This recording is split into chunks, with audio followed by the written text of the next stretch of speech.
my friends at Film Beta, wherever you may be and however you may be watching, thank you so much for giving us just a little bit of your time. I only need one person. Tex couldn't be here tonight. That's fine. I only need one person to talk about great special effects, crazy stuff going on, aliens murdering human beings. Who else do I really need? Other than my good friend, We're here to talk about one of the funner movies from out of the 90s. I know I show the 90s a lot, but sometimes it's one of those things. Like, look, I've played a lot of baseball. Say it. Say the words. This movie was not bad. It was from the 90s. I'll give credit where credit is due. But it's like every now and again, it's like I watch a lot of baseball. And every now and again, you'll see some baseball player just kind of like throw his bat at a pitched ball because it's not the pitch he was expecting or whatever. And it ends up like going for a home run. I've seen it happen. I've been in the stadium to see it happen. This is very like kind of excuse me swing is what the announcers used to call it back in the day.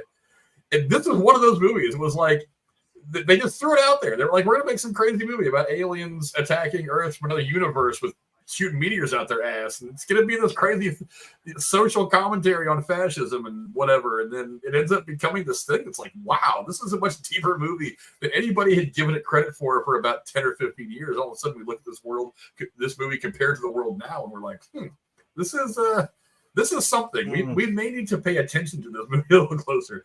But anyway, here with my Hero Life by Jeremy. What's up, brother? We'll see. With Tex not being here and me showing up, that really shows you what the difference is between a civilian and a citizen. See, I showed up. Damn civilian. I came here. I'm coming here and doing my part. He's doing his part. No, you see, my part. Me and Jeremy are here. You know what that means? This will make Cora very happy. If you don't show up and be a citizen, you don't have a right to vote. So I guess Tex can't vote. Rejected. That close to the election. Slap down. Yeah. But let's go ahead and get into the movie that we're here to talk about. Again, one of the funner movies came out of the 90s. It is Starship Troopers. It is the 1997 American science fiction action film directed by the great Paul Verhoeven, written by Edward Neumeier, based on the 1959 novel of the same name, written by Robert A. Heinlein. Set in the 23rd century, the story follows a teenager named Johnny Rico and his friends serving in the military of the United Citizen Federation, an Earth-world government engaged in interstellar war with an alien species of Arachnids. The film stars Casper Van Dien, Dina Meyer, Denise Richards, Jake Busey, Neil Patrick Harris, Patrick Muldoon, and Michael Ironside, the great Michael Ironside. Since its release, Starship Troopers has been critically reevaluated. It is now considered a cult classic and a precedent satire on fascism and authoritarian governance that has grown in relevancy in recent years, obviously. The film currently holds a 72-70 critic audience split on Rotten Tomatoes, although it was a financial loser, making only $121 million against a reported budget of about $110 million. The consensus review reads, quote, a fun movie if you can accept the excessive gore and wooden acting. I think that's kind of fair. The film did launch a multimedia franchise that includes 4 sequels and a 1990 animated television series, video game, comics, and a variety of merchandise. I mean, Jeremy, there really is a lot to this movie. I mean, give me some quick thoughts on this before we dive into all the spoilery goodness. Yeah, honestly, I can see why this is a cult classic. I probably had not seen this in maybe about 10 years or so. And coming back to it again, I was kind of like, yeah, I see it. And I see why this is just kind of, it looks like it definitely came from the 90s. And I don't really mean that in a bad way. You can tell it's there. It looks like everything looks like some, other than like the grand, like, battles out in the middle of the desert somewhere in the mountains. It almost like it's all on some soundstage, like it's all like a made-for-TV movie or TV show from the 90s. But it's just a lot of fun camp and a lot of, things that, again, is becoming more relevant. I think the year of your Lord, 1984. But it's got a little, not quite Star Wars. I don't want to put it in the same vein as Star Wars, but you know what I mean. If I say Star Wars or something like Firefly, stuff like that, where you have this Federation, or Star Trek, I would even dare to say, like you have this Federation that's over everything, and there's this, in this case, there's a bunch of bugs that are on this planet that are kind of giving humans the wrong end of the stick. So, but when this movie goes off, though, I kind of forgot, oh yeah, this movie is just kind of in your face and does not hold back and is not afraid to just show somebody getting shirt impaled and ripped in half. And I don't care if it looks like cartoony syrup blood, and that's obviously a fake body, but I'm like, holy crap. it kind of hits, and it hits hard. So it's a lot of fun. Yeah, this is. I mean, there's been a couple of movies. Jeremy mentioned 1984, things like that, where I don't think people realize how relevant they're going to be 30, 40, 50, however many years in the future. You start looking at these things. They live. Yeah, you look at some movies. Wear that today, huh? Yeah. Did they know something, or was this a blind guess? I mean, one of the movies I wanted to get to is they made actually an Atlas Shrugged series of 3 movies based on a book by Ayn Rand, which is about governments kind of trying to run to it, not communism, but just government intrusion, kind of like making the country fall apart. But I mean, it's stuff like that. It's like you wonder, what did someone like Ayn Rand know? What did Paul Verhoeven know about just in trying to make these comparisons to like fascism? And obviously, there's a lot of Nazi Germany, a lot of allusions to that in this. But did he know something that maybe other people didn't know? Did he take a peek at the future playbook and maybe have an inclination as to what was going to happen? I don't know, but I mean, he made a hell of a movie. Let's also not forget, George Orwell wrote that shit like 40 years before that. Like, he wrote that like in the 40s, 1984, and then that happened, and then they're like, oh, I would have doubted they made a movie out of it at that time. And then again, as it keeps going, the more poignant it becomes, and it's like, oh my god, okay, what did this guy know? Or, sadly, are humans that predictable? Unfortunately, I think that's what it is. It's like you can see the things coming down the pipeline. There's some. It's not like it takes too many brainwaves to figure out, but I mean, it gets a little scary when you start seeing the parallels the longer this goes on and realizing like when this was made to now, or in the time it was made. Yeah, it's scary. Yeah, it's definitely from a lot of different angles. It's really a fun movie to watch. I mean, not just the social commentary, but also the themes. The obviously it's kind of a great war movie. It's like special effect and things like that. But yeah, there's a lot of reasons to like this movie. Let's dig into first the work. We've already talked about Paul Verhoeven, but I mean, let's kind of talk about his. I don't have a picture of him for this one, but yeah, let's just kind of talk about his work. I mean, we've already talked about him a lot when we did RoboCop, and there's obviously a lot of movies that he's done that are pretty amazing. I mean, just take a quick moment again, Jeremy. Just the work of Paul Verhoeven. In the late '80s, early '90s, he was the action director. What do you think? What do you think of his directorial work in this? Pretty good. Like I said, you kind of get the groundwork laid out. I will say, just from a standpoint of this movie, like it is, I don't say too whiplashy, but it is kind of all over the place a little bit. But you get the groundwork laid of like what this world is about, and you don't need a whole lot of exposition, but like you get that this is obviously. In the future, there's at least something, for better or for worse, that's kind of loomed over humanity. Like, I'll say it that way, because it's called the Federation. It already sounds kind of scary. It's like the Empire, right? The Imperial Empire. But and it does set that tone. And again, like I liked that this movie kind of made it feel like there's like no one was safe. It's like. Maybe it's not all that's cracked up to be. I'm going over here. I'm looking at the stuff he did. Like, Showgirls. That's a guilty pleasure type movie. That's not where I wanted. Basic Instinct, Total Recall. Like you said, RoboCop. I mean, if you even just think about those movies, like, it's all those movies that are like trying to. It's the cautionary tale trying to tell you something. Because as much as I want to sit here, I love this border, by the way, we have going on around this.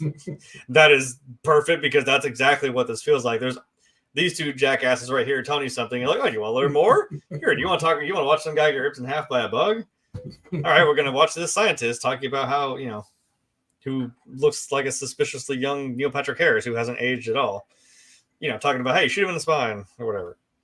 And it's kind of like, you kind of laugh because you're like, it's kind of silly, but the more you think about it, it's that nervous laugh. You're like, oh, that's not too far from the truth. And take it from somebody who grew up with the internet. My generation's seen some shit, okay? We've seen some shit on the internet. And I remember the early Wild Wild West days of the internet. That's what I'm saying. I'm like, I swear I was some young, 16-year-old kid in the Wild West of the internet. Just, one of those stories where Yeah, so thankfully some of that stuff's gone now, and I just watched a pretty cool video. I won't go into it, but of a particular chat site that's now no longer a thing. But some fond memories, but sometimes it is kind of scary. Yeah, and sometimes I know we talk about art imitates life and vice versa, but man, good. Like I said, good job getting that world built set to where it's like, yeah, I don't. I'm like, I just want to see you fight bugs now. And to be fair, there's just stretches of them just getting absolutely murked by these bugs. But all the while, you're like, is this really worth it? Is this fight really? You kind of start to wonder a little bit. Yeah, as you were going through those lists of movies of Verhoeven, something kind of struck Hollow me. Man too. Yeah. Yeah. Well, I mean, he kind of the overarching theme to all of his American action movies of the 80s, 90s, and I think he did like one right around 2000 before he went back to early 2000s there. But all of his movies, like they kind of look at it like, yeah, we have the ability to do something. Kind of like Ian Malcolm. It's like we spend so much time wondering if we could. We never really start thinking about if we should. So it's like you look at RoboCop, and he's kind of expressing to us in extreme ways with his movies, but still very possible. In RoboCop, like what happens when corporations take over a town's existence. You get something like Detroit and OCP, the relationship with Detroit and OCP, and how corporatizing police departments and everything can have the effect that it does. And you see how that badly affects Detroit, which is ended up coming true. I mean, Detroit has been falling apart for decades now. I mean, since that movie was made. And then he makes a movie automotive industry went out, and so did the city. Yeah, and then he makes a movie like Total Recall, where it's a lot. It makes me think about like what's the Elon Musk thing he's trying to do, Neuralink. Oh yeah, that's essentially kind of what Neuralink could potentially do. It's if you have a chip, wired into your head, you can just go to this place and say, I got 15 minutes on my lunch break. Give me a week-long vacation in Cabo San Lucas to kind of clear my head before I have to go back to work to finish my day. And then you go in there, you sit in there for 15 minutes, they download a vacation program into your brain, and you're like, oh, okay, I just feel like I was on vacation for a week in an islandy place. Awesome. So. And where that could potentially go wrong. And then in this movie where it's like, if you allow a one world government, if you start taking away freedoms, unless you do this, like in this movie, you join the, you join the Federation and become a citizen or whatever. That's that, like I said, you look at all three of these three movies specifically, and you're like, there's real world examples of this. And it's kind of terrifying.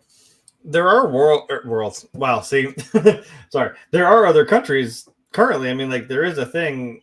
It's not like you have to go serve in the military, but there are countries that require you to have like maybe 2 years of service, to your government. Just period. And I always thought that was kind of an interesting angle. I'm like, we don't do that here. I'm like, you can volunteer to do that. It's not like it's a needed thing, but I always kind of wondered where that, like how that goes down, like how that line of thinking comes about. It's not like I would see it as a bad thing. I'm like, yeah, okay, you can at least say you served your country in some manner, and you did. Like, I can't. It's right in the beginning of the movie. That's such a great meme. Just look at the camera. I'm doing my part. Down the line, every trooper. Yeah, I don't know. It's like that's even kind of a hint of, like I said, something in this movie where, I mean, we're not out here fighting these god awful like giant bugs, space bugs, thankfully, but. Yeah. Yeah. Yeah. I know. I'm like, I forget, like, man, how you just think about bugs in general. I'm like, do you know why there's no endangered species of bugs? Because there are so fucking many of them. How do you, and I was thinking, like, yeah, you amplify these things like 5 times your size. Like, how do you even fight that? How? And then, like, you just have this sense of dread this whole movie. You're like, I want to root for the humans because, but I'm like, I don't know, guys. This may not be worth it.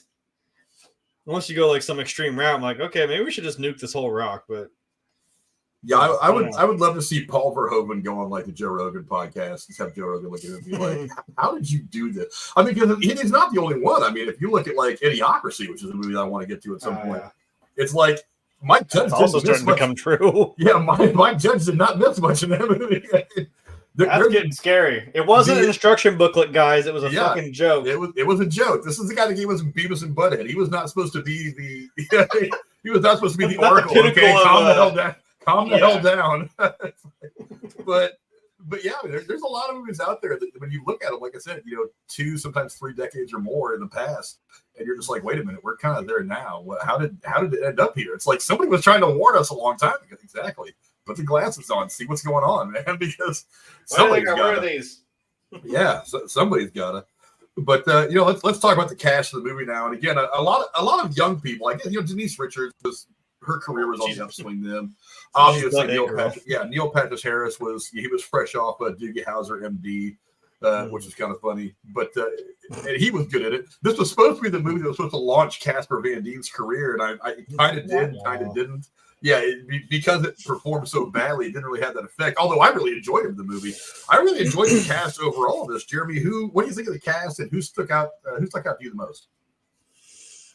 Oh, I was so ready for this question because I'm like, I want to see if you really got the picture of who I was going to pick. My guess. Yeah, obviously. Oh, no. Deeper than that. No. Deeper than that. No, I like the cast. I forgot that very fresh baby faced Neil Patrick Harris was in this. I'm like, oh yeah, I forgot you're in this. Holy crap. And he always, yeah. And to be when he came on screen, I was like, oh yeah, you always kind of play that same slightly douchey character. I'm like, but you're good at it. I mean, kind of got the charm, but he's kind of a dick sometimes. So he does it well. Denise Richards, I mean, it's the 90s, so I don't have to say much more than that. That's just a given. Her and Rebecca Gayheart, remember her? I don't know what happened to her when the clock struck 2000. She just kind of fell off the map too. But right. But yeah, you talk about going from early 90s up to the turn of the millennium to 2000. Those were the hot girls on screen. Those were the it girls, yeah. Yeah. Another good one that I remember is I was like, there it is, Clancy fucking Brown, Mr. fucking Krabs himself. I mean, how do you go wrong? There has never been a bad Clancy Brown performance. He's been in bad movies. He's never had a bad performance. But he is not the problem. See, I don't want to go I don't want to go like Nick Cage. I'm like, yeah, Nick Cage makes some stupid movies, but Nick Cage is a good actor. I'm like, no, Clancy Brown is a fucking great actor. I mean, you do Shawshank and you do this in the same decade. I'm like, well, I mean, one or the other. And also, again, you're Mr. Krabs from SpongeBob, so that's a win. Yeah, it wasn't even that. I was like, I love me some Clancy Brown, but I went really goddamn deep into the weeds here. And it should be obvious if you notice my pattern. I picked Watkins, Seth Gilliam from The Walking Dead, as we all know him, Father Gabriel. I did not realize that. Ha! He likes to play those games with me, like, how many F-bombs are there? I'm like, yeah, well, how deep will I get into the weeds to pick somebody that he may not have a picture of? Got it. No, I forgot, a super young Seth Gilliam was in this movie. Again, like I said, was Father Gabriel in The Walking Dead, would, go on to do that. Almost 20 years later. And he had a pretty significant part once he came up. I mean, he, as he said, "You trying to be a hero, Watkins?" "No, sir. I'm just trying to kill some bugs." It's like, damn, what a baller way to go out. Collapse the cave and let them escape. Yeah, that's where I went. So if anyone knows what I'm talking about. Yeah, again, a cast that was just kind of, again, a couple people kind of on the come up, again, Denise Richards, Neil Patrick Harris, already kind of big names. The one person who, God, should have been a much bigger part of this movie. It was Dizzy. Are you sure? She was annoyingly in putting herself in the situations. Look, here's the thing though. And as I was doing some reading on this last night, I remember this was a long time ago, so I didn't realize a lot of this stuff at the time and over the years, but test audiences liked her character way more than Denise Richards' character. And they were they ended up re-editing the movie because a lot of people thought that Denise Richards' character should have died and she should have lived. And this got so much backlash that they even found a way, because like I said, this was the first real movie that the only real movie that they made of this franchise for theatrical release. Everything else either went straight to DVD or was done with the computer animation and stuff like that. But they actually found a way to bring her back, like in the third movie, which was the first computer animated movie, to bring her character back to satisfy fans. And I'm just, well, it's not like we didn't see some people get like absolutely skewered. Well, I know it's Denise Richards and she's like the star too, but like you took one right through your fucking shoulder and she's just ditzing around like nothing happened. I'm like, you can act a little hurt. Jesus Christ. You're not shouldering that big like rifle and just being like, I'm willing to bet your shoulder blade and rotator cuff are kind of fucked. How you're just at the end of the movie when she's just bebopping around in the desert talking to Neil Patrick Harris again. I'm like, whatever. There's a hole in your body. Can you like at least hold your arm up and like hold it and act like you're hurt? Being like, oh hey, Neil Patrick Harris, how you doing? I've seen you all the time. Because I mean, and then you suggest that you killed Rico. I'm like, yeah, you think, man, you watch people get torn apart like nothing. I'm like, yeah, but you have Star Wars spacey medical bullshit that you put somebody in a tank and like they're fine. I'm like, oh yeah, okay. So death isn't exactly the end, but I mean it might kind of suck. But again, at the end, I'm like, I know you're like one of the big stars, sweetheart, but can you at least act? I mean, she was acting like when she had the thing stuck through her and it was like dragging her on the ground every time it moved her, she'd like scream. I'm like, okay, right, but keep that up. You shouldered like a big, looks like a pulse rifle from Aliens, and you're just like bapping these bugs in the head. I'm like, okay, no, I don't believe you. Look, especially her little frame. She didn't train in the military, so I was like, you didn't suddenly just became a badass. Yeah, there's a certain amount of suspension of disbelief for a movie like this. There's actually a great deal of suspension of disbelief for a movie like this. Space bugs, space after all. But it's like, come on, act your part, and your part has just had the tentacle of a giant space spider go through you. Through your shoulder. I know you got a pretty face, and at least hold your shoulder up here like a her head. You know what I mean? She got her cute little bump on the head when she like definitely like ate a whole fireball to the face when she like lurched forward, and I'm like, okay, but you look articulate as hell. Still, how many movies did we see of Rocky and he looked totally fine? Like, shut up. True, but and I could have swore I had a picture of Michael Ironside, but I mean, God, that's another guy. Like having grown up in the '80s. I cannot get enough of him. And I like the fact that he's still out there and he's like 112 years old now, but as soon as he's on screen, it's like he's still a badass. It's like he walks on screen and he's still someone that you do not want to screw with. I apparently don't even grab a picture. I don't know why they're like it's so stupid. But I thought I had. But yeah, Michael Ironside, he's just good at everything. I mean, like I said, one of these days I will sit with you and at least watch the miniseries of V, which is schlocky, terrible 80s sci-fi. I mean, it's very cheaply done. But I mean, talk about social commentary. I mean, these visitors in V they're basically space Nazis that come down and they kind of pull the wool over our eyes and they don't let us know that they're actually here to take all the Earth's water or whatever because they've screwed their planet up and now it's in drought and they can't live. I don't know. I forget exactly what the whole thing is, but I mean, he's a badass like rebel in that, and that was like my first exposure to him as a kid, and I was like, I want to be this guy. Like, it's like him, Rambo, you know, all these other badass Chuck Norris, all these other badass characters that I watched growing up as a kid. It's like he was up there, Bronson. He was up there with them. I mean, absolutely. And he's been a pretty good actor. I mean, he does, even though he plays a tough guy in a lot of action movies, there is a way that he carries himself that, especially in this movie, a confidence. It's not just confidence. He's got a different kind of wisdom about him. Like early in this movie when he's the teacher, it's like, obviously the guy's seen the world because he's missing his arm, but it's like, you know, so he's seen some things and some stuff, but he's different. His experience in this world, his character's experience in this world is conveyed through his dialogue delivery. And so to see him later on in the movie end up coming back as like the leader of this group of guys that's going to go kill a bunch of bugs on the other planet, I was just like, it's a big jump for his character, but it's one that it makes sense for him to make. For that particular actor, other actors I don't think would have been able to make that transition so smoothly, but he did because he's fantastic. But yeah, let's talk now about just kind of the general plot. I mean, look, it's entirely plausible that there are some space bugs out there that, if we ever found them, would probably not agree with the way we live our lives here on the planet Earth. Yeah.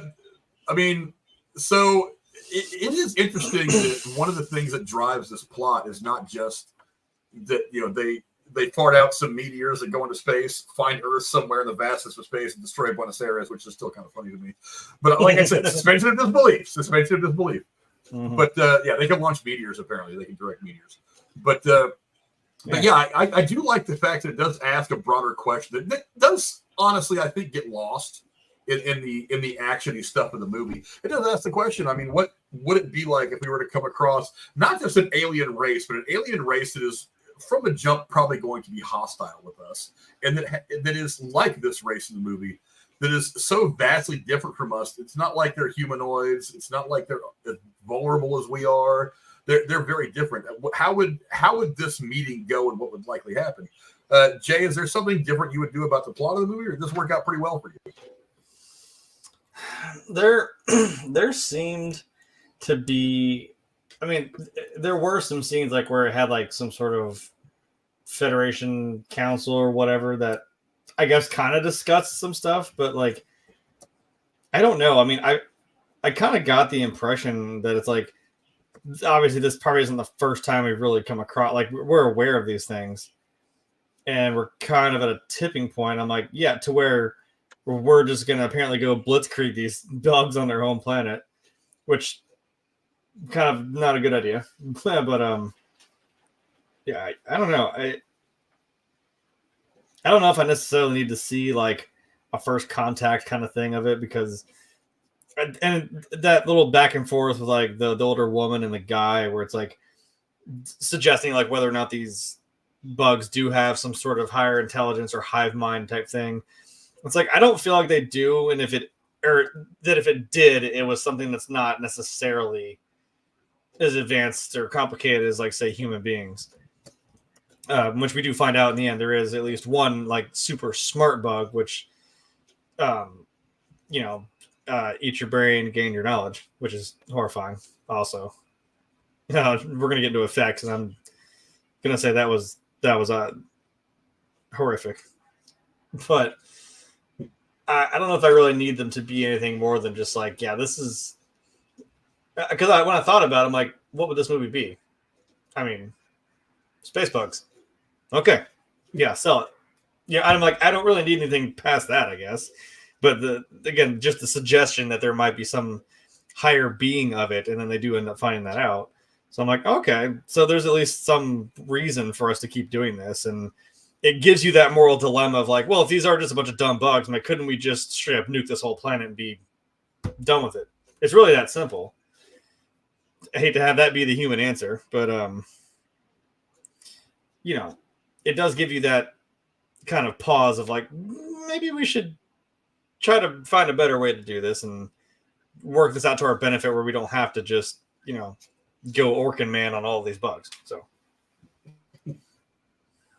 for lack of a better term.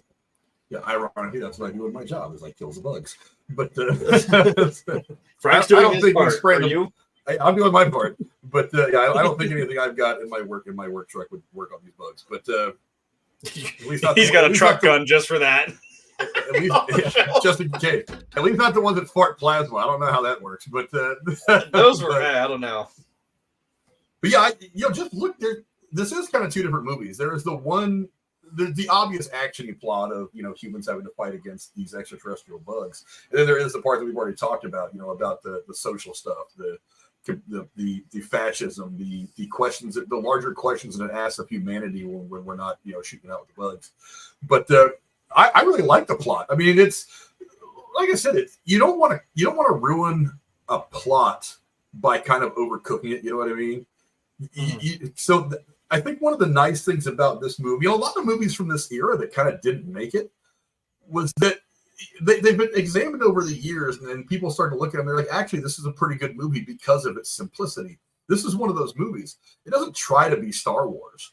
It doesn't try to be one of these big name things that we, at that point we already knew, Star Wars, Star Trek, we listened before, like Marvel and all that stuff. But it didn't try to become something that it wasn't. It's just kind of like, it stayed in its lane. It gave us a social commentary that Verhoeven has been giving us, and it gave us a lot of cool action and a lot of cool effects. It's entertaining at multiple levels for multiple kinds of people, because there is a certain cerebral nature to this movie. When it comes to, again, we'll talk about the themes and stuff here next. But I mean, there's a lot of intellectual stuff in here in between the gunfights and exploding bugs and bugs farting plasma into the space and stuff like that. But yeah, there's a lot here to think about, which makes it a much better film, I think, especially over the years when, like I said, we're all so right now. That's I realize that there is something that John Campion talks about all the time called recency bias. The thing you saw last, you think is the best movie that's ever been made. Well, I mean, it was Deadpool, to be fair, which was pretty goddamn cool. Well, I mean, true, true, but that one. But like I said, it's like I remember, for all the shit that I've given the original trilogy for Star Wars, it's like I remember walking out of this thinking, oh my god, Star Wars movies. But as time goes on, I'm like, actually, there's a hole here that I don't like. There's this I don't like. And while I've come to appreciate them differently over the years, I don't feel the way about them sitting here today as I felt about them as I was walking out the theater 15, 16 years ago when they came out. So that recency bias, after you get past that, you just think it's like a great action sci-fi flick. Because remember, this is about the same. This was just a couple years, just like a year after Independence Day came out. Independence Day came out in 96, I think. 96. So, and this movie just came out like a year later. So you figured that, you figured anything sci-fi aliens would have been kind of hot. But I mean, this movie didn't really do well at all. Now, granted, it had some fairly stiff competition at the box office in the months leading up to it, and obviously Titanic was still in theaters. I was like 97. Wasn't there that little indie film called Titanic? I think that may have swept away with everything. So yeah, Titanic was still kind of running the box office at the time, yeah. And I think like Bean had just come out, which is one of the comedies everybody was looking for. It was the first time Mr. Bean had ever been done in like American movie theaters. True. So I mean, there was a lot of stuff going on at the time. So maybe I got kind of lost in the fog, but yeah, I really like the plot. I mean, look, you tell me humans from the future fighting alien bugs, and I'm like, give me more. I would like to know more. So build it out. Let me see where you're going with this. I mean, that basic concept alone is good. Then you start telling me, oh, we're going to have this social commentary about, you got to, join the Federation, whatever. I'm like, oh, so we're going to make it a thinking person's movie. Okay, keep going. It's a great concept. Again, not the best executions. It's something that happens a lot with movies. There's a lot of great concepts with terrible executions. Battlefield Earth. Great concept. Or terrible execution. I didn't want to say it. You know what? As bad as that movie is, you know what? No. Do you know what the two problems with that is that do go down this yellow brick road hand in hand? It's called John Travolta and Scientology. That's why that movie sucks. I'm sorry. In all fairness, I'm sorry you don't want to hear it, but that's why it sucks. I won't go too deep into this, but in all fairness, I've read about that a little bit. A lot of critics were like, there isn't really anything Scientology about this movie. It just happens to be based on a science fiction thing written by L. Ron Hubbard. There wasn't really a lot of Scientology. But wasn't he the one who made the whole? I mean, yes, it was made by the Scientology production crew, and it's got John Travolta. It's based on L. Ron Hubbard's writing. But a lot of people have said that the movie does not really preach Scientology. It is just a sci-fi movie that was written by a sci-fi writer who was not generally a very good sci-fi writer, which is why he ended up creating a movie instead. The movie still sucks, though. Period, is what I'm saying. Oh, the movie still sucks. When you think about it, like I said, it's when you see it and then you start thinking about it, you're like, okay, what's his name? Torg, whoever John Travolta plays. I'm like, he's kind of an idiot. I'm like, you're trying to make him like this super intelligent, like alien being. And I'm like, no, he's kind of a fucking idiot. Like, none of it makes any sense, really. And it's funny you mentioned that because I was going to say that. I was like, as much as I love, again, in the 90s, I love Saving Private Ryan. My favorite character was the kid who was the sniper. And I'm like, I fucking forgot he was the main character in Battlefield Earth. I'm like, ooh, way to just. Yeah. Oh, man. He couldn't have known, but like, man, that sucks. Because I'm like, I liked you, and I really liked your character just on the side. I'm in that crew of soldiers from World War II. And I always appreciate it. I always appreciate a left-handed sniper trying to shoot a right-handed bolt-action gun. I mean, holy crap. In the heat of battle. Yeah, that was before the days of custom-made rifles for snipers, too. Like, so. He had to just adapt, man, and he kicked ass. But then I was like, I forgot he then was the lead in that movie. I'm like, oh, damn it, man. I try every now and again to write some small articles to put up in my Substack, which you guys can find a link to. I'm pretty sure it's in the description of the videos.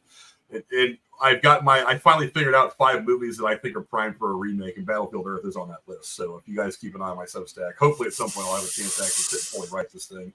I've got 5 other ones that I think are really good. Let's keep John Travolta and the Dutch tilt angles out of it, please. Yeah, let's make it. God, I got dizzy. get a good side. Get a Paul Verhoeven. He's only 90 years old. He's still working, as far as I know. He's still listed as being an active director. So yeah, put Paul Verhoeven out there.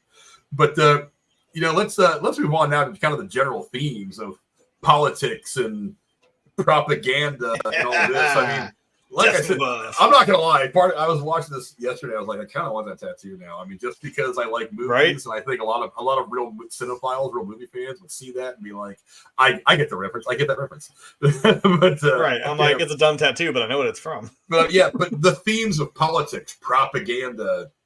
I don't know if it's quite socialism, but it's kind of borderline socialism, fascism, communism. It's got a couple of points of all those kind of worked into what this Earth running government has got. What did you think of that, Jeremy? Did it kind of overrun the rest of the movie, or did you think it worked out very well? I want to say it worked because, I mean, it wasn't like the main focus. Like you said, it's not the main focus of the movie. You got borderline mindless, just we out here shooting bugs, yeehaw. I can't really say America, fuck yeah, because Federation, whatever. Like I said, I think it was just enough because it's not like it's something that we haven't seen before, and we kind of understand the beats of it. Like we get, and all those guys, like that shot right there is definitely, it's like, oh yeah, all these young fresh recruits going in the military, like you're all gonna go get this dumb tattoo together. We're all gonna go kick some ass. Whoa, let's go.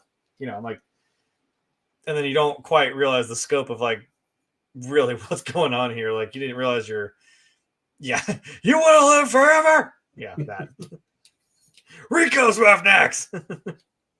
Yeah, it's like you don't really, and I appreciate Rico's like arc where you're realizing like, yeah, he was just out of high school doing a dumb thing, chasing a girl, which didn't work out for him really, and kind of wound up in this situation, where it's like now you're kind of just in it, and I get the emotional. Man, almost. You know what? I hate to compare it to that because I mean, I'm a millennial. I get to make this joke. There was almost like a 9/11 effect of this movie. They're like, oh, they hit Buenos Aires. That's our home. God damn, these bugs. We're gonna go kill them. You know what I mean? They had that like huge moment of like dread that like brought everyone together. Like if you weren't in it, now you're in it. You know what I mean? Like you may have just been in it for the girl who. Whatever, Denise Richards. I agree with whoever the random Merc number 3 who was like, you don't deserve that. You don't deserve her. Like, yeah, the way he pulled her, but yeah. No, it made sense. And then I think what did he say? You either oh God, what did Rico say there? Like you either fight or you die. No, it wasn't you fight or you die. Or everyone fights, no one quits. Yeah, everyone fights, no one quits. He may have heard that and as a recruit and not realize, and it's like, oh, now I get it. You know what I mean? So, is it a good thing or a bad thing? I don't know, but I think it was enough of it to get the point across. Yeah, Tex chiming in. He's saying the same thing as me. Dina Meyer should have been the main girl. You were not the only one thinking that, my friend. I guess. Well, you know what ruined Denise Richards? She got married to Charlie Sheen. All that Tiger's Blood and Adonis. Tiger Blood, baby. kind of mess with her head a little bit. Yeah, you talked about Rico's arc just now. If you think about it, it is kind of the arc that he wanted from the very beginning. He talks, he's arguing with his parents early in the movie about even joining the Federation or becoming a citizen. He talks about wanting to go find himself, and while the road probably took a lot more turns than what he expected. At the end of the day, when we get to this point right here, where what do I do with it? We get to this point right here where he's running out and he's trying to overlook it. Okay, let's see. We got too many pictures here. But when he's running out and leading his squadron of guys out there to there he is right there. At the end of the movie, when he's leading the squadron on to the next mission at the end of the movie, he's found his place. And like I said, while his road has had some weirder turns and didn't go exactly the way he wanted. He probably didn't plan on losing his mom and dad, his home in Buenos Aires. He probably didn't plan on losing, any of his friends over the course of this. He is probably where he's supposed to be, especially when you consider that he does carry a lot of weight in not in the second movie, but in the third movie. he actually comes back and he's General Rico now, and he did some voiceover work for the animated stuff. But his character arc does kind of complete itself. Yeah, Rachel disagrees. I'm kind of in the middle. I'm typing it out right now. I was like, but then when Denise Richards decided to just kind of Dear John his ass, I'm like, all right, fuck that dumb bitch. But you know what? You got this redhead right here. Just she's all about you, man. From a creative standpoint, that whole thing was handled wrong to begin with. So it's like we could sit here and say that,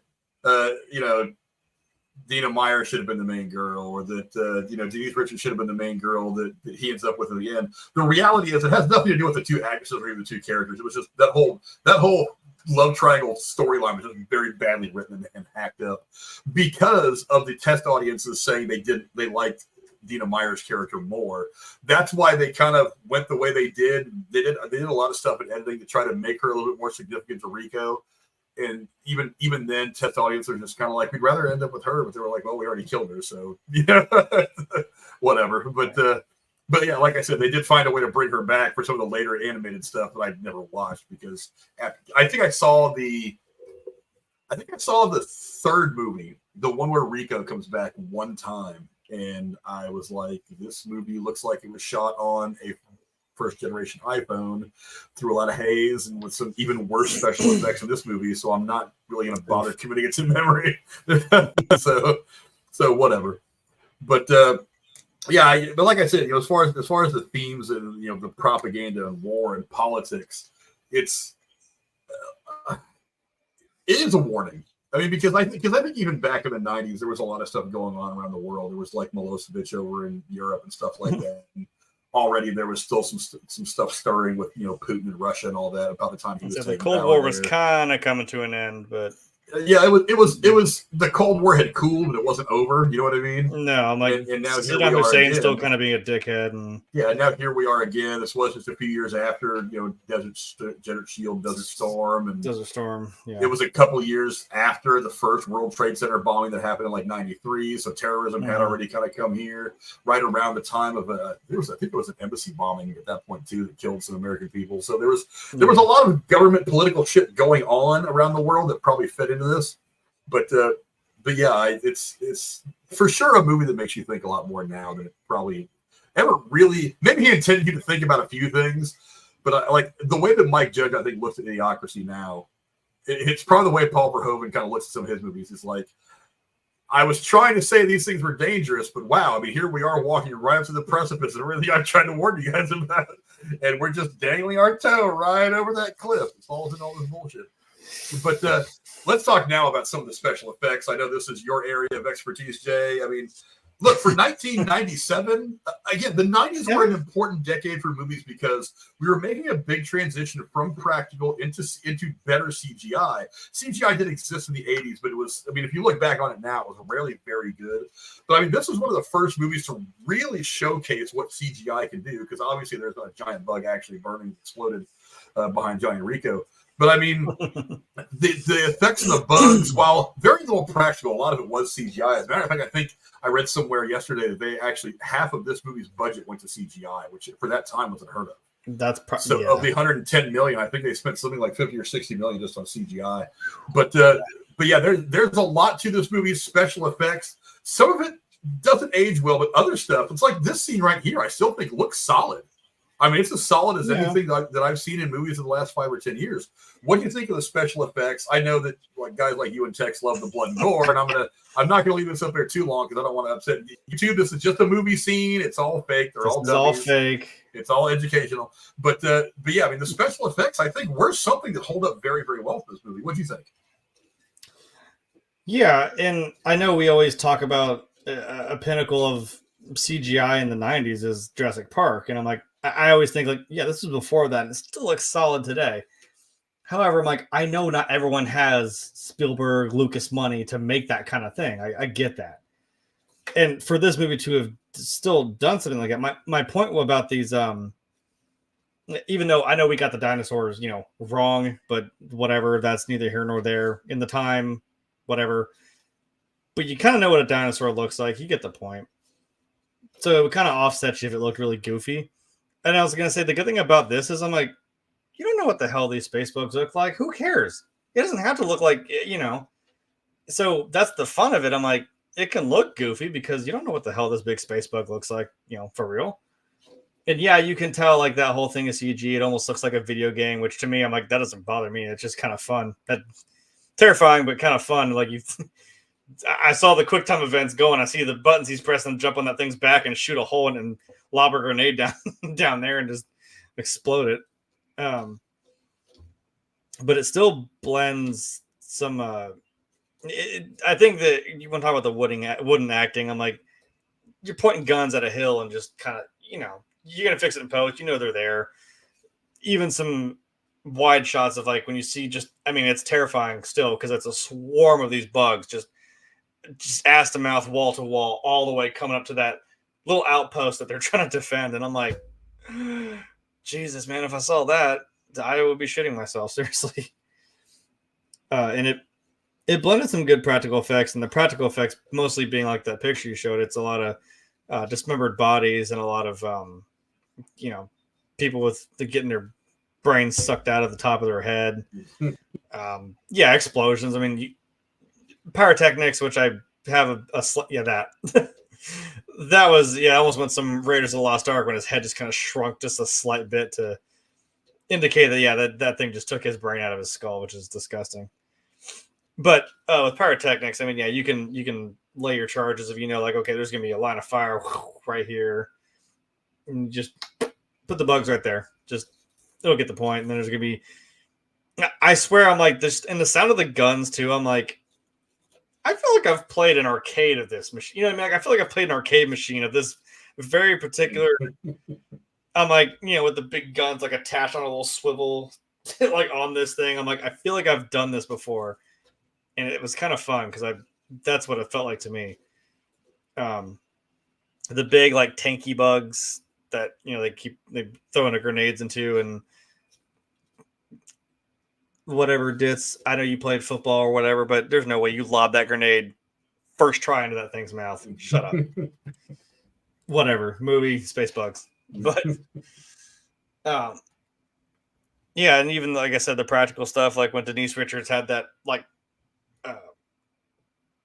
tendril, whatever the hell, that spike going like right through her shoulder, and it was like kind of just dragging her on the ground a little bit. I was like, Jesus, man.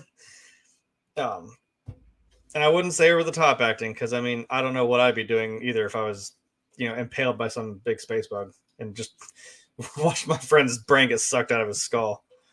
So, and you get away with, obviously, there's plenty of human blood in this movie, but there's green crap going everywhere and the orange stuff. And it's cool that they at least had their different kind of blood types or whatever, these different bugs. And like you said, the ones that shoot plasma or whatever out of their butt into space. I don't know what that was about. Those are your big AA guns, and like, that's your anti-aircraft bugs, I guess, because they were sitting there laying down fire, taking out the ships coming in. Yeah, no, I think it's cool because I mean, again, it's just up to your imagination. So have fun with it. Yeah, the effects for me were, like I said, they were solid for 1997 when we were kind of coming into our own film wise with the special effects. They were really starting to take hold. There's two that I thought were shot very well. One was this scene. I love like the way they did this. It doesn't just show this part. It actually shows like his eyes way back in his head and his whole face like starting to sink in. Yeah. As the volume is leaving his skull. I was like, that's a pretty cool shot. One that was reminiscent of a lot of like 80s horror movies when some crazy shit would happen. I mean, you mentioned Raiders of the Lost Ark, like when they open the Ark and all the crazy shit that goes on with all the Nazi guys watching it. It's like that was a shot that was kind of reminiscent of that. But on the other hand, there was one part of the special effects. Maybe this was just makeup. I don't know if this was a special effect. Because at the time that this movie was made, like I said, Neil Patrick Harris was like literally 15 minutes off the set of Doogie Howser. I mean, right. that show ended right about then. I don't know why they felt the need to make him age so much over the course of this movie. Maybe it had something to do with his character that got kind of lost in editing. But like when we get to the end of the movie, it's like in the beginning of the movie, like it shows it right here. Yeah. He looks young. He looks like he's in the because one of the things I read about that was funny in this movie is that all these three characters, they were all playing high school students, but they were actually all, I think, 28 or 29 at the time. So, that fun time of like, I believe Tobey Maguire is actually a high schooler. I'm like, no, yes, I totally believe it. That's why they started it with him in his senior year in Spider-Man. But I was like, how do you get from that to this where and this picture doesn't even really do it justice. There's a couple of scenes in the movie where he's got really deep bags and shadows under his eyes, and he looks like they super aged him by like 30 years. And I don't really understand why that had to happen, why that had to be, and B, why it is a bad job at it. It's like, it was just odd to me. That was the one thing about the way that all the characters progressed. Because look, it's not like Johnny Rico didn't see some things and some stuff that could have made him age really fast over the course of this movie. Same thing going with Denise Richards. Same thing going with Dina Meyer. They all saw some. Well, we didn't end with Dina Meyer, but I mean, they all saw some stuff that could have aged them. For some reason, the only one that shows it significantly over the course of this movie is Neil Patrick Harris. It's weird. It was just a bad makeup choice for me. Maybe the only thing I can really think about, which was kind of my disappointment. Now, I haven't seen anything else really past this movie, so maybe there's something I don't quite understand. But I think something that was kind of lost on me that I was interested in. I was like, wait, we're like suggesting that there are people that are like psychic. They like have like these ESP powers, and he's doing his little Bill Murray Ghostbusters crap with the cards in the background to him. I was like, wait. We're doing like Jedi mind crap now. Like, wait a minute. Wait. That's kind of cool. And it was just kind of like, yeah, I'm like psychic. Okay, bye guys. I'll see you at the end of the movie. And then never talk about it again. I mean, he kind of like, and he touches the big brain bug and he's like, oh, it's afraid. I'm like, great. But like, how'd you get to that point, man? I'm like, I know the joke is like, yeah, they're all going to go their separate ways and the galaxy's pretty vast. They may not see each other ever again. But I'm like, I wanted to know what happened with him. Maybe it was something about the fact that he seemed pretty gifted with this like psychic ability he had. And now being in that Federation, I mean, he came in looking, I mean, he was like an officer, I think. And I'm like, maybe doing all that and getting into what he got into maybe is what aged him. But like you said, I'm like, why though? Like, what happened? I'm like, there was no real explanation as to why. I thought maybe that was it. Something he got into the weeds of, and they never explained it. And I wanted to know more about that, psychic crap they were talking about. Yeah, there's an argument to be made that because of his ability and because of everything that he's doing, that maybe there's a different kind of stress on him than there is on Rico. Because Rico's out there actually doing shooting, and he's the one trying to get into the brains of these bugs, and maybe it's having a physical effect. But you never explain that over the course of the movie. You just show him age rapidly. So it's like, I wonder. Is this also only over the course of a year? It seems like this all plays out relatively quickly. So it's like it showed like the end, and it was like, oh, a year earlier, and then it gets to like, oh, now you're back at the battle, and I'm like, oh, that was a year? God damn! Like, yeah. So I mean, so to age so rapidly over what I think anyway is a relatively short period of time, it's just odd. I wonder if there's a director's cut out there, and I've never really thought to even own this movie on physical yet. But I wonder if there's a director's cut out there that might have some deleted scenes in it that would explain that rapid aging. That's the one thing that always kind of put me off a little bit. Maybe is that why, like, we're all up in arms about Denise Richards and, Ditz, and now we had to rewrite the whole story. And we just kind of put Doogie Howser over there. I'm like, poor Barney. Yeah, I'm tempted to watch. I don't think I've ever seen the second one. I think I watched the third one just because Casper Van Dien had returned for his role, and I was like, I'll check this out to see if maybe this is a better sequel to the original movie, and it really kind of wasn't. But yeah, it was obviously shot on some leftover cameras that somebody found at Goodwill or something like that. But Jeremy, I mean, here's the conversation that everybody has now, and that's remakes. Do you think that there's an opportunity for a remake on this? I mean, a sequel, it just can't be done to this movie. I mean, for one, the movie wasn't that successful to begin with. For two, you wouldn't be able to get any of these people back.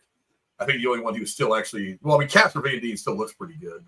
And we've seen Clancy Brown's aged some. We've seen, but he's Clancy Brown. Come on, I'm not saying.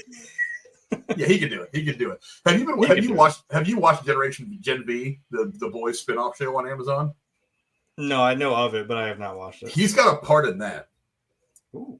And he plays the I don't want to say the dean of the school. He plays the I guess the equivalent of a counselor of sorts. but he's got a special connection to 2 or 3 of these special people that are going to school at Godolphin University, and it explains what his connection is with all these people and his nefarious side and stuff like that. He's actually very, very good in that show. That show is totally worth watching if you like The Boys, especially considering that it plays into how everything's playing out in The Boys' main show. But yeah, he's very good in that as well. But I mean, a remake is something that's been talked about a lot. I don't know, Jay, do you think there's an avenue to remake this, or should we all just leave Well Enough alone? I mean, the people like this movie, and it's kind of I guess to compare it to like Jaws, it's like the first Jaws is absolutely amazing. 2 is like, okay. And then that's why we have literally had the phrase jumping the shark. There's a reason for that. And nuking the fridge, if we want to go that route too. It's like there have been sequels done that just have it's like, wow, this one's, it's not an Oscar-worthy movie, but it's still great. It's a fun time. But then you start getting even more diminishing returns on further sequels. I feel like this is something you could do, and it's like you could have fun with it. And I think like that right there, that's a good example of like, you could tidy up that shot pretty well. You could make this, I mean, you could borderline. What I was also thinking about, again, I know I'm putting this movie up against a higher pedestal of movie. I was thinking about like Alien. I'm like, this could almost be a horror movie. Because again, like you open up on like the guy who's out there and these newscasters that go out to like battlegrounds and shit, and I'm like, and this guy just gets picked up by a bug and just and pulled apart. I'm like, Jesus, give the camera guy a raise, because he kept filming the whole thing. So props to that guy. He got nerves of steel. Yeah, I agree. I think that if you went the sci-fi horror route, that this would actually this could be a badass movie. Yeah, something maybe refine the story. Yeah, something in the vein of Alien. Well, I mean, refining the story is kind of, I don't know how that would work, because this movie is a relatively big departure from the source material from the book. That was one of the things that people kind of tagged me on when it came out. With everyone complaining about Ditz and complaining about Denise Richards' character, I'm like, well, maybe just have a clear path. Eliminate them. But I mean, here's what's been said. It says, let's see, Verhoeven had never developed a sequel to any of his films, but he was interested in directing a second Starship Troopers installment. But the relative failure of Starship Troopers derailed any plans for a theatrical sequel, and Verhoeven moved on to other projects. But it was eventually followed by Starship. I almost called it Super Troopers. The Starship Troopers 2 Hero of the Federation. Yeah, that's a different movie that's also very good. Oh, but let's see. The writer of this film actually wrote and directed the second sequel, Starship Troopers 3, which brought back Casper Van Dien. And then, of course, they made the 2 computer animated ones, Starship Troopers Invasion and Starship Troopers Traitor of Mars. That's when Myers and Van Dien both came back to voice their. Honestly, I'm interested in kind of watching that just to see how they explained her character coming back to life. But it does say that in the early 2010s, it was reported that the series could be rebooted to more closely align with Heinlein's novel, which I think would be interesting. And there had been no updates since 2016. Verhoeven was unhappy with the concept, which I don't know that you necessarily need to get his blessing for anything. I mean, after all, he was just the director of this movie. If he would have been the original writer of the book from the 50s, I might say, well, if he doesn't want you to screw up the source material that badly, whatever. But I don't really think that Verhoeven's happiness should play into it. It also says that in 2021, Casper Van Dien said that a television adaptation was being considered by Sony, though talks had stalled because of the COVID-19 pandemic. I mean, so many shows and movies and stuff were kind of killed by not being able to film during that whole thing. Yeah, there was a lot of really cool stuff that was lost. But I was actually a big fan of Glow, the girls wrestling series on Netflix. I actually love that series. And Netflix canceled it, and they said that we're canceling it because of COVID. We can't just have these people under contract and people waiting around. We got to go ahead and cancel the show. One of many good shows that was canceled because of the pandemic. But I mean, look, it can be done. Like I said, I think if you try to take a few more elements of the book and make it more of a sci-fi horror, I think that would be cool. I mean, a love interest for Johnny Rico, whether it be one character or the other, would be fine. but don't let it get in the way of the main story, which is something that romance tends to do for some action movies. Some like deeper. It felt like a '90s romance movie was suddenly in this movie, and I was like, yeah, I could have done without the love triangle. It would have been better to either have watched his and Disney's relationship grow, or to not have Disney be that third wheel, and to have the relationship between him and Carmen kind of diverge on their career paths and come back together, which it kind of did at the end, but it was so vague. I mean, you don't really know if they end up together. I mean, if you're gonna give it a romance, give it one that has a complete story arc in this movie. Don't do the way you did in this movie, because, like I said, romance tends to suck a lot of the air out of the room anyway in a movie like this. I don't want it to be incomplete as well. That would be stupid. But I would like to see them go, like you said, but like the alien route, and make it more of a sci-fi horror. Give it to Ridley Scott. Give it to Ridley Scott. I mean, he's done it before. I'm telling you.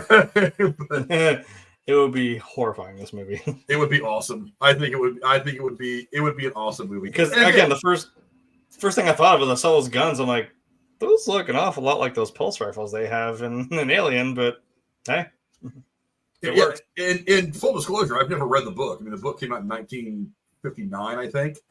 It was actually two different things that were written for something else, and it got edited and condensed down to its own book in the late 50s.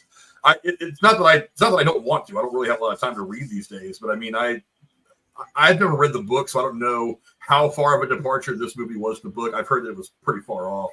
But it's not unusual. I mean, if you ever watch the Bourne movies with Matt Damon, I mean, those movies, the only thing they have in common with the Bourne series of books is the characters the same name. It goes completely. At that point, they're just a kind of their own movie. They have nothing to do with the stories from the book. But let's get into some trivia now. And let's see. The New York Times actually gave away 1,000 tickets for the movie Bean to young boys as a test. They recorded that many of these kids actually snuck into the R-rated showings of Starship Troopers. Well, them darn kids and their blue jeans and their rock and roll. So, I mean, come on, we've all done it. Didn't we all do it when we were young? I was like, we've all done it. Come on. I cannot tell you with any accuracy the number of times when I was growing up as a kid. I used to go to Skyview Drive-In in Santa Cruz, California, where I grew up. I can't tell you how many times they were like, because you used to pay, like, at the time, I think it was like $12 a person to watch 2 shows. And it's like, there'd be like somebody driving and then somebody in the front seat, and then like 2 of us like huddled down under a blanket in the back seat so we don't have to pay for 2 of us. That kind of thing. There was even a time where somebody hit the trunk. I mean, I think drive-ins just kind of know that kind of thing's going to happen. I think that's why they just put that. Yeah, they don't care. Just pay by carload now, and we're just going to get out of that. But yeah, that sounds like something kids would have done in the 90s. Myself being 2021 when this movie came out, I probably would have done the same thing. But let's see. Jeremy, you put together a Millennium Falcon not too long ago. I was watching in slow motion at a couple of scenes to try to find it, and I could only find one scene where it looked like it might have been in the shot for like a half a second. But there was a miniature Millennium Falcon that can be seen on the backside of one of the Starship's bridges. I couldn't see it. Like one of the big ships? Yeah, one of the big cruisers. There's actually it says there's a miniature Millennium Falcon on the backside.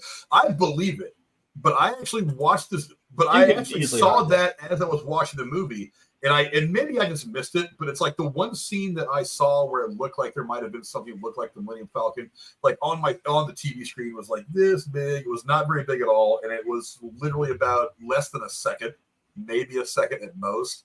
It was literally blink and you miss it. So, I mean, maybe it's on there. Maybe it's not. I'd have to watch certain scenes of this movie in slow motion to try to figure it out. Or maybe just go find a YouTube video. I mean, it's not like I, was shitting my pants when I finally realized that there's the Millennium Falcon and Spaceballs. It's just, it's in that diner scene when it's zooming into the diner as an establishing shot. There's the Winnebago, there's a couple ships, and then just parked right over there. It's just straight up a Millennium Falcon. Like, that's funny. Makes sense. Gotcha. Can't wait to see what they do with the new Spaceballs movie. What kind of Easter eggs they put in there? Oh, that's true. If that picture is to be believed, holy good God, I don't know how you would have seen that. Do you find it? It's like, yeah, what I assume is, I mean, obviously the pinnacle of all truth on the internet is Reddit. So I'm seeing this guy's picture of it's like I don't even know what this could just be a behind the scenes set piece, a picture, because it looks like there's a big like obvious light on this model, but like in the corner, like almost if you imagine like it's like in video game terms, it's clipping through the wall. It's almost like someone took it and just kind of smushed it in there. I'm like, yeah, I see the Falcon, but how in the hell was I supposed to know that was there? Yeah, the one thing, as I was watching the movie in real time, like I said, there was funny. this one spot where I kind of thought I saw it, but I'm like, that's not anything. Unless you were watching on a big screen at the theater, I don't think there's any way you would have caught it as it was happening. But I was looking really, really hard during those scenes to try to find it. It's like in Spaceballs when you realize that in Kaylee's room is a little miniature thing of Han Solo and Carbonite, like just because. I'm like, sure, whatever. It's like on her. She's like in her hammock or whatever, and it's like right here on her shelf or something. It's just kind of in the background, just as a little lulls because we can't have something spacey without having Star Wars in there somewhere. Damn right. Let's see, Jeremy. I mean, do you want to take a guess at what the body count of this movie was? Oh, I mean, Jesus! No. I don't know how. I mean, I don't. I don't know how you would even be. Look, I don't know who actually went through this movie and counted this. According to IMDb, and again, they're not always right on everything. The body count of this movie was 256. And I'm like, yeah, I mean, all I But it know also is feels low. I'm like, man, there was a lot of death in this movie. it's like a lot of people died. I mean, and obviously, this is the point where somebody would ask, well, what about the people in Buenos Aires? I was like, what about Buenos 10 million Aires? people. Right. It's like, Technically, they I would died. imagine they're just talking about the people that were chewed up by bugs at some point in the movie during all the fighting. Well, I mean, you at least count his mom and dad because they died, obviously. yeah. So, I don't know. But you know, they reused some of this gear in other movies. The battle gear from this movie was later reused in three other well-known movies. One of them was Power Rangers Lost Galaxy in 1999. I have not seen it. I don't know if you've seen it, Jeremy. The other was the show Firefly in 2002 in an episode called The Train Job. And I was like, it's all the Federation. So it's all the soldiers, isn't it? Yeah. And also, these helmets were actually reused for the police officers that show up at the end of that terrible Tim Burton version of Planet of the Apes, when the ape officers roll up to see him as he lands. They're wearing the exact same helmets. They're just spray painted a darker black. I was gonna say, I'm pretty sure. Again, Firefly. I'm like, there was a reason why I was getting that vibe because I'm like, oh yeah, isn't the that they spray painted in purple for the Alliance? God damn, I'm dropping the ball here. I'm like, yeah, the Alliance Troopers. I'm pretty sure wore that exact same outfit, but whatever. It looks like 90s spacey soldier gear. Give it a paint job. It works. Yeah, Jeremy, again, I'm gonna defer to your expertise on this because to me this number sounds crazy low. Apparently, 17 gallons of fake blood were used throughout the movie. It looks like there's 17 gallons in this picture alone. I mean, maybe not, but I mean, well, look, you do this. No. You do this all the time on the regular. I would consider you an expert. 17 gallons of fake blood for this entire movie. I mean, now there were some scenes, mind you, that I thought would have been bloodier. It's like, we talked about the scene where Carmen gets her shoulder stabbed by the thing. It doesn't seem to be a whole lot of bleeding there, but I mean, even the scene, even the scene where Dizzy dies. It didn't seem like there was a whole lot of blood there. It's like she's got some like on her face, on her mouth, and like kind of dripping down her. But even I thought I had a shot of that. Wow, I guess a lot of my people of her dying. Yeah, of her death. But it's like even in some of these scenes, it's like you would have expected if something was going to jab a giant claw into someone's brain that there would be some kind of blood. I mean, the brain is not itself loaded with blood, but I mean, when you puncture someone's head, generally speaking, blood comes out. I mean, so I mean, 17 gallons of blood, does that seem low to you? No, I'm trying to think, and I'm assuming you don't mean like alien blood, because like that shot there where you had Rico where he's covered in the orange, that I don't know if you're counting like alien blood too, the crap they put on him. But I mean, when you think about it, like, yeah, I don't know how many takes there were, how many times they're going to redo something or do a set and stuff that wasn't CG. You know what I mean? Like, obviously, when the aliens kind of just implode, it's CG green blood. Which again, I'm like, I feel like that's a video game because I'm pretty sure I've played a game where like, I don't know why that was a stupid like setting I could do. Like, do you want red blood or do you want green blood? I was like, ooh, green blood. That's cool for this 1998 video game that I have on the N64. It's gonna look cool when I shoot a dinosaur in the face and he shoots green blood. But I mean, for sets that like that shot there where they're on the ground, and I'm like, sets that like I can tell there's just blood splattered everywhere where you saw everyone dead. I mean, when you think about like little gallon buckets, I'm like 17 of those. That's actually kind of a lot. And considering how much, I mean, it does seem like there's a lot of fighting, but you kind of just dump one of those all over the ground. I mean, it's got some spread, so I can believe it. Honestly, I understand that they were. I mean, look, this movie did not have like a Marvel budget. They weren't making a $250. And I'm sure it's just corn syrup and food coloring. It's the easiest way to make blood, honestly. Yeah, but I mean, I'm sure they were still being budget conscious, so they were just like, let's make sure that while we have these mutilated bodies in the ground, that we're getting all the angles, all the shots, all the B-roll that we need, so we don't have to come back here and reset with another 25 gallons of blood to get a shot that we missed. I mean, also, it's like when this shot happens, it's like the camera pans up, and you see a much broader area of more carnage and everything that happened after the outpost. It's like they're going up to the edge of that wall to shoot more bugs, and there's just like a blood splatter that was already there, like on the wall as they're shooting. I'm like, yeah.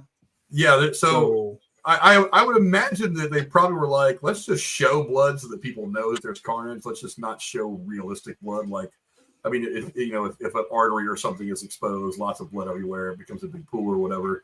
So it's probably not like that. Let's just show blood so that they know, so they get the gist of it. Because I feel like a scene like this, if that were to happen in real life, it's like that blood in the middle right there, where it seems like it's pulled up from two different people. I feel like that's not nearly as much blood as would have really been there had something like that happened.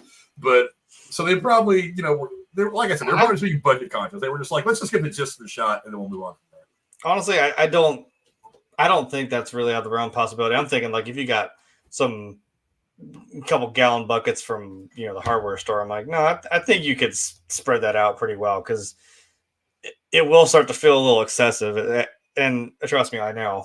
Even if I just took, I mean, because you've got little pints. We carry little pints of these things. I have them in my bag all the time. Just don't let one explode in your bag, and it's gonna be a bad time. Maybe that's a good example, because then you will realize how much that little fucking pint of blood. Don't ask me why I know, but like, you drop your bag the wrong way and it goes all over your bag. And I've taken one of those, and I can get some good spread with just even one of those little like quarts of or pints, whatever I said. I'm American, I don't know units, and I refuse to. But just one about this big, like an oil can or a little plastic container of oil. You can get some good spread with that. Even just the little tubes of blood. Trust me, I can make a tube of that blood last a few weekends. So I don't know, because you don't necessarily. I mean, I always say there's never enough blood, and you can always use more, because that's the rule. You can hide a lot of mistakes with blood too. Trust me. Like that shot there, I'm like, yeah, just dump it. It's gonna look great. Just smear some blood on it, they won't notice. Yeah, like instead of rubbing some dirt in it, rub some blood in it. Yeah, you really can't mess it up. So. Like you said, it does get the point across. Honestly. I've actually read some stuff that for first-time filmmakers, that horror is one of the things that a lot of first-time filmmakers will go to, because it's easier to hide your mistakes in horror. Your mistakes as a filmmaker in horror. I'm like, I don't know that I necessarily believe that, because I've seen bad horror movies by relatively young directors that are just bad. You can hide your effects, yes. But I don't know if you can hide being a new filmmaker behind a certain genre. But I mean, whatever. Maybe there's something I don't know. But this movie does have some famous fans. Among this movie's famous fans are directors Martin Scorsese, Joel and Ethan Coen, and Oliver Stone, as well as former President of the United States Bill Clinton, who was actually in office when this movie came out. That's true. Well, I think he was doing other things around 1997 in the Oval Office, but maybe we'll pop this movie in and go get some popcorn and put the blue dress on again. You know how I like it. There's your Bill Clinton for you. You're welcome for that. Hand my cigars there, cutie.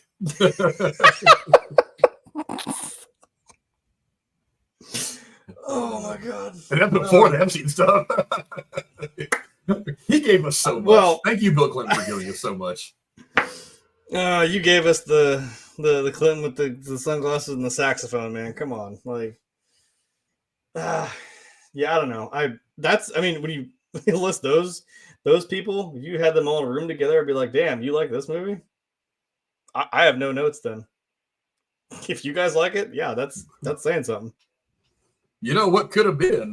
Mark Wahlberg actually turned down the role of Johnny Rico, but I think it worked out pretty well for him. You know what movie he ended up doing that year instead? Was it? He ended up doing what I think is his best movie by far is Boogie Nights. Was it Boogie Nights? Yeah, I thought so. I mean, I've said it before. I'll say it again. I don't know if this is an unpopular opinion or not, but this is just my opinion. Agree or disagree, whatever. I think Boogie Nights and Rockstar are the two best films he's ever made. Yeah. I mean, he's been in good movies. He's done some good. Well, I was gonna say, like, what about like The Departed? You know, something like that. But speaking of Scorsese, I mean, I you know what though? That's an ensemble cast. I mean, I'm talking about movies. True. It's not. Boogie Nights was very much an ensemble cast too. As a matter of fact, Burt Reynolds actually won an Oscar for that role. But Philip Seymour Hoffman, obviously. But no, I still think those are the two best acting jobs he's ever done. I would find me any other movie that he's done, anything he's been the lead in. Like I said, Departed might be the one where I would kind of shrug my shoulders and feel like I could put it up there. But to me, Rockstar, Boogie Nights, two best movies he's ever done. One Mark Wahlberg movie that I actually really like. I mean, again, just maybe it's because that's just my kind of bread and butter of something I like is Shooter with Danny Glover.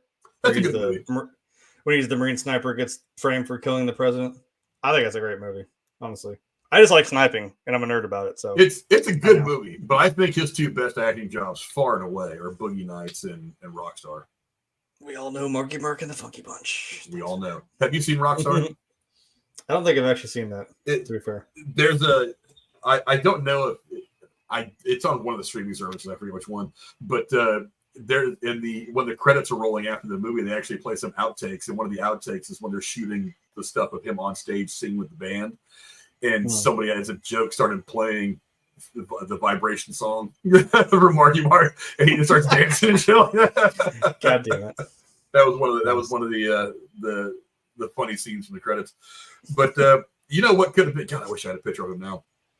Michael Douglas was actually considered for the part of Mr.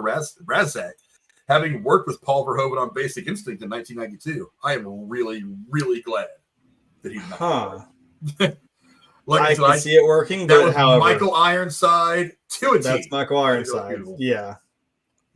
Not to say that Michael Douglas wouldn't have been good.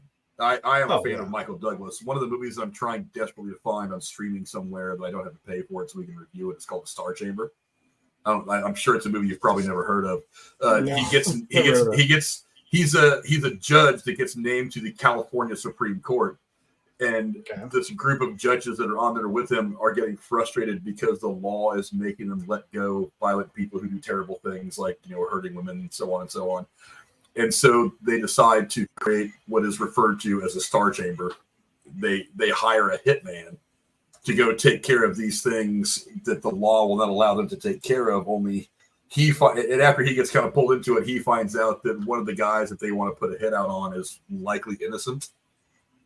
And so the whole movie is him trying to stop this hitman and stop the Star Chamber, and his, how do I want to be? Do I want to be a part of this? Do I want to stop it? What do I do? That kind of thing. Great acting on his part. Again, a great movie. But you could rent it on Amazon Prime for say $4, but I'm gonna do it. I want to review it, and I try to avoid stuff that we have to pay for because I don't want to put you guys through it and all that. And what I thought I might do a long time ago is I might just buy it and then have a watch party one night where it's like you guys all log into Amazon. I'll just buy it and watch it one night.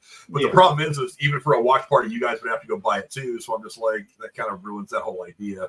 But whatever. I mean, maybe one of these days I'll find it or something like that. You couldn't just like when you go to put in a video, you can't just put it up. Like we all have to have it. To do a watch party on Amazon, you all have to buy it. Okay, I meant like I don't know if I would be able to get us all in Discord or something and then just screen share. I don't know if that would work. Yeah, that's what I was wondering. Could we? My guess is it would not, because of the way that so many people are. Because like, you know how I used to get my screen captures and stuff for like WandaVision. Yeah, it may try to block you. Now I can't get any screen caps from Disney Plus at all. And all the ways that I got around it are now all gone. So I have to do other things. Just settle for what I can find on the internet. But so my guess is it probably wouldn't work that way. But I mean, whatever. I'll get around to it eventually. It's not like can't have fun no more on the internet. God damn it. I know. It's not even like there's a 1.5 million other movies a week. But of all the people that could have been Johnny Rico, let's see: okay. James Marsden, Keanu Reeves, Mark Wahlberg, Josh Brolin, and Jason Priestley were all considered for the role of Johnny Rico. Neve Campbell and who I mentioned earlier, Rebecca Gayheart, were considered for the part of Carmen, but both were busy filming the same movie, Scream 2, in 1991. Was it Scream? Yeah. I was like, wait, was it Scream? You said Neve Campbell and. You say Neve Campbell in the 90s. I'm like, nah, it was Scream. Scream. Yes. That's fair. She had more important things to do. Was that Party of Five time too? I didn't watch that show. I just remember it was out there. I don't remember what year that was. Oh shit, I have no idea. Me either. Keanu Reeves would have been kind of interesting. Speed was already out, right? That was 94? Speed was 94, 95, somewhere around there. And when was he doing Point Break? Was it after that? I feel like Point Break was 95. Hold on. I feel like that was a little earlier in the 90s. I wish you hadn't gone off in the 90s, man. Because all these damn movies. No, not 2015. Get that crap. Oh wow, 91. I wasn't even close. Shit. Oh jeez. That was before. So when was Speed? 94. Okay. I almost said, "Oh yeah, Speed 2." I'm like, "Oh wait, no, that wasn't him because he was smart." He got out and it was good. I was 97, but he was making better decisions. He got back with Sandra Bullock later on for that Lake House movie, though. Not the same thing, but I mean, still, yeah, a weird. And then it was the weird movie. Well, I don't know how long it took him to. To be fair, I don't know how long it took him to make The Matrix, because the movie that we've talked about it. To make that movie had to have been insane. So I don't know how long, if it was even that early, but yeah. But during the scene when Michael Ironside's character falls into the hole and gets his legs bitten off by one of the bugs, Dina Meyer actually hit her head and was knocked unconscious, suffering a concussion. Talk about suffering for your art. Yeah. Well, I was going to say that. I'm like, really? The thing is, I'm like, all these actors just kind of gave it, just gave it all 100%. I don't really, fault them for that at all. I'm like, you look like you actually just had some fun and just screw it. We're making a movie about alien bugs that we're gonna go fight. Have some fun. I don't get just maybe not until you give yourself a concussion. Jesus Christ. Hey, I mean, look, I've said it a bunch. I mean, that's one of the things that I tried to make clear to everybody after the thing that happened in the Russ shooting. Making movies is dangerous. A movie set is a very dangerous place if something is not in the right place. If something slips when it's not supposed to, if there is a timing indifference between things that need to happen, a movie set can be a very dangerous place. If you are in a soundstage, you have a girder hanging above you with lights on it. The lights weigh 300 or 400 pounds each. The whole girder that it's attached to can weigh a ton. If that one thing slips, it's lights out. It's a very dangerous. It can be a very dangerous thing shooting a movie, which is why there's so many people take it so seriously. Was it on Harry Potter? Daniel Radcliffe, like, wasn't it his like stunt guy or something? He was supposed to be. It's one of those like the harnesses around their chest and they like yank you back real hard to show you getting. He might have had a spell shot at him or something, and like I think it yanked him the wrong, like either too hard or back the wrong way, and I think the dude ended up being like paralyzed or something. I have not heard that specifically, but that would not surprise me in the least. I want it because I swear I want to say like it sticks out in my mind that it was Daniel Radcliffe or something because he was like saying he said something about it. He was like, "Yeah, that's it's a stunt guy," and the guy he's like, "I'm amazed that I'm honestly amazed he didn't die the way he landed and the way his neck went." Just something like that. I mean, that's a dangerous. Like we talk about with Jaws, when she's getting yanked back and forth on the beach. I'm like, no, she was screaming for real. That was real. She was in pain, being yanked back and forth. Basically, they were playing tug of war with her to make her look like she's being jostled back and forth by the shark. But Yeah, go Google like movie set injuries. I mean, going all the way back to the beginning of filmmaking, there is a long list of not just people that have been injured, but people who have died. So yeah, it's a You think that famous shot of the house coming down, boom, right around him was one take? I don't think so. Someone died. Yeah, I'm pretty sure. Some dangerous shit. Let's see. During the timeout sequence during the jump ball game, Dina Meyer actually slapped Casper Van Dien in the side of the head to get his attention, and his response was genuine. Yeah. I actually read this kind of before that part of the movie, so I watched that part a little more closely, and I was like, I kind of see it, because when he flips his head around, he doesn't actually look directly at her. He flips his head around like he's looking for whoever the hell hit him. Yeah. And I was like, damn, way to work that into the movie. That's good acting. It's always good acting when you do some shit like that. I did find it. Yes, I was right. It was on Harry Potter. It was in the Deathly Hallows. It was during the last movie. One of the final scenes. Yeah, it's when they're having the Battle of Hogwarts.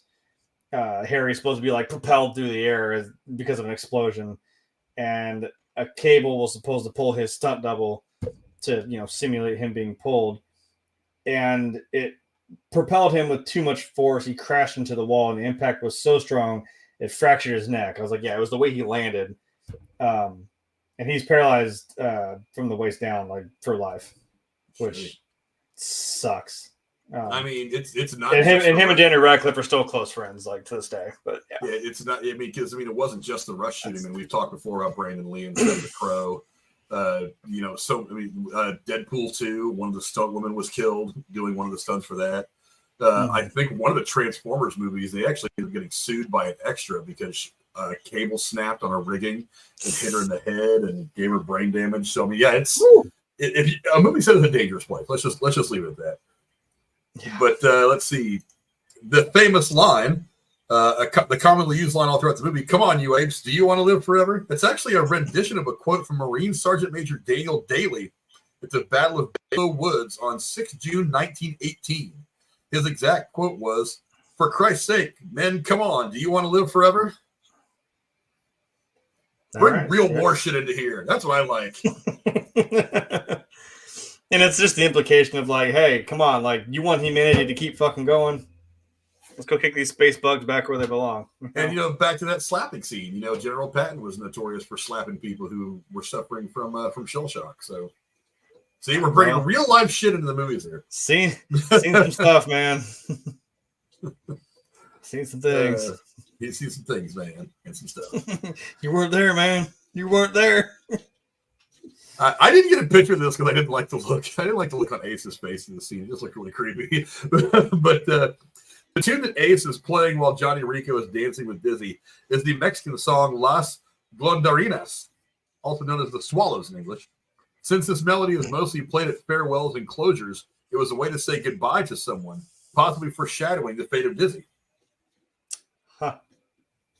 And I thought it was rude that I'm like, okay, dude, you set the mood. Now quit cutting in. Go take your violin somewhere else, man. Take your neon green glass violin and get the hell out of my face. I mean, it was a sweet looking violin, but like, yeah. I mean, they had 20 minutes. they had 20 minutes of a relationship. I was going to say, somewhere up there, that line Rachel said, like, there's no time for love and war. And I'm like, there's about 20 minutes, I think. It's about 20 minutes. There's about 20 minutes for it. I love that. Michael Ironside's like, who's here with you? She goes, me, sir. And he's like, oh, well, make it 20 minutes. 20 minutes. And there was like, oh, we can do that. Yeah. That's a guy that understands. That's what I'm saying. Like, he's not going to, he's just like, I get it. Carry on. Carry on. He knows. Let's see. During the, I don't have a good picture of this one, but during the psychic card game, Rico incorrectly guesses the card is the Ace of Spades, which symbolizes the death of the year and the start of a new one. When the wheel turns again, the reason why is a trump card, and that death comes for all of us in the end, and there is no escape, even for kings. The spade is also known in the tarot as the sword, a symbol of war. Yeah. It ain't just a cool Motorhead song. No, it's some real shit. Yeah, a little foreshadowing, a little guiding, a little bit of symbolism. When you can put a lot of good symbolism in your room, you're doing good. But that's a good place to start wrapping this up, I think. I don't know. If you got in the comments, let us know what you guys think of Starship Troopers. I think it's a pretty good movie. Jay, give me your final thoughts on Starship Troopers. Did everyone hear that? Frank liked the movie from the 90s. I like some of the 90s. You know, I want to point out that you never ever, when we do a movie from the 80s that is really good, you never point out that even though I shit on the 80s, this is a good movie. No. Well, See, because I agree, there are good ones. I will at least admit that while the 90s was a stinker compared to the 80s, it did turn out some bangers. It's not even a comparison. That's what I'm saying. I'm like, it's not like the whole decade was just a shit show. Anyway, that's gonna be my contribution to merch. Defend the 90s, and it's gonna be that wavy like Taco Bell looking colors and shit. You know which ones I'm talking about, the good ones. Like the old the paper cups that had like the blue and pastel, with the blue and the purple swirl in it. Yeah, that one. I need that to be a thing of merch. Like that shirt with the swirl, just defend the 90s or something. Put harsh truth right there. I don't fucking care. Anyway, did I get you going? If Broody Gamer's listening, that's your next job. Actually, I think he's a little too busy listening to Alice Cooper tonight, which I'm kind of jealous of. Yeah, me too. School's out. School's out, and it's in session for these damn bugs. Do your part. Sign up for the Federation. I don't know. Don't make me the pitch person for that. No, it's a good. They'll even let you play with ammunition. If that isn't like the best shot for that, because I'm like, yeah, this soldier handing out just free ammo like candy to these kids. I'm like, yeah, that's about right. Yeah, it's a fun movie. It's a little all over the place sometimes, but I'm like, yeah, whatever. You get the cheesy 90s romance going on, then it kind of, maybe it's meant to be that way. It's like, then you see like some true horrors of like fighting a war against space bugs. But when you see someone get ripped right in half, that happens several times. This movie kind of just goes balls out, and it's just kind of a fun sci-fi. Like I said, it kind of borders on being a horror movie. Honestly, there's some stuff that's kind of horror-esque about this, and it's a fun ride. Like I said, I enjoyed it. It's on Netflix if anyone wants to watch it, which I would highly recommend you do your part, as I keep saying. Yeah, again, it's one of those movies that I feel like it was made about 50 or 20 years too early. I think if this movie were to come out now, I think it would probably be a little bit more relevant in most people's lives, especially for like the 20-somethings, the people that are like 20, 21, 22. I think they look at it and they immediately, especially the ones who are kind of not necessarily politically active, just the ones who are kind of aware of what's going on in the world. I think they would see this and they would immediately draw the lines to some of the real world stuff going on. Whereas we're all just like, we saw this movie when we were, 20 something ourselves, and we didn't see it coming necessarily, but we already know how this is going to end up looking. But I watched 9/11 happen. I saw it happen. I was there, man. I was there, man. It's again, it's still culturally very relevant to the world that we live in today. The special effects are still awesome. You got to see a lot of people who are still popular today, especially Neil Patrick Harris, when they were still fairly young, even though they made them age weirdly in the movie. But yeah, before he met your mother.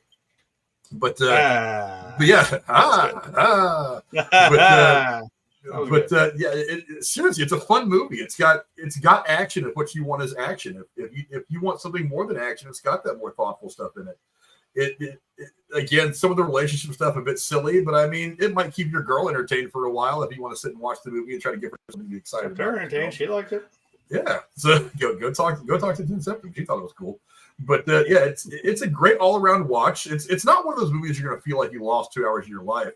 You're going to think about this movie for a while when you're done watching it, for one reason or another, for the special effects, for the wooden acting, for the social commentary, there's a lot of things that will make you think about this movie when you're done watching.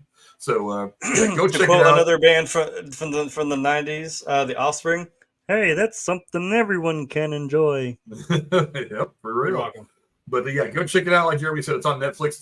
It's on at least one other streamer that I know of. I forget exactly which one. I watched on Netflix, so it is available on Netflix. If you have subscription Netflix, go watch on there. I think it might even be available on YouTube, free with ads. I'm not 100% sure, but it is on Netflix. So go check it out if you want. Thanks to my amazing co-host, my head of life mate Jeremy, for coming and hanging out with me today. Where can the folks at home find you, my friend? Right here, doing my part every Tuesday and Thursday. And it sucks that today I thought of a really cool way to answer that question. It's just too bad the other half of it is no longer true because I'm a terrible content creator. I mean, I'll give you a hint. I was like, hey, if you like movies, I'm here Tuesday and Thursdays. If you like video games, insert there. That's as far as I got. But yeah, I don't do stuff. It's probably as simple as plugging stuff in, but I'm lazy. So I mean, I got asked a question the other day, like, excuse me, am I playing anything like on my own? Which, I mean, that's a real thing. Like, you play online with your friends, but I'm like, I might be playing something here offline, just on my own. And I got an itch to play some single player games, some particular ones from my childhood. So I don't know, maybe we'll just have some fun with that. I'm trying to give a hint. I don't know how to do it. It's a Rockstar game from 2006. Not quite GTA, but it could be. Not quite. But it could be. That was very vague, and I'll leave. I'll leave you with that. If you know, you know. I mean, it's probably very obvious, but everyone started fiercely Googling what Rockstar game came out in 2006 because they only make one game at a time, so it's not going to be hard to find. Trust me. Yeah, really. Just look up Rockstar release dates. Just scroll down a little bit, you'll find it.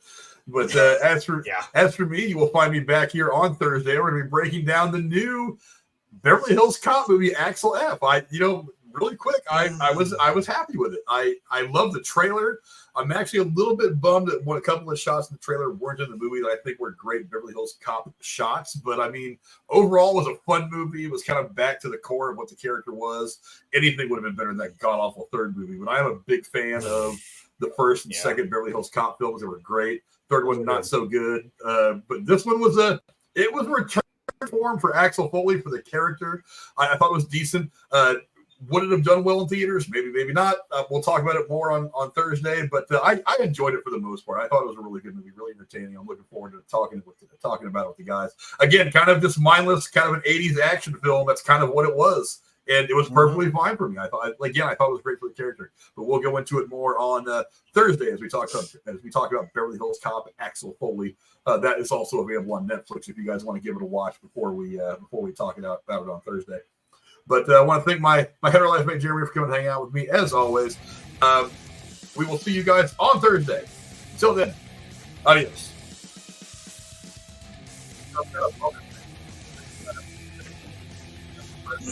Dallas chapter of the Jamie Lee Curtis fan club.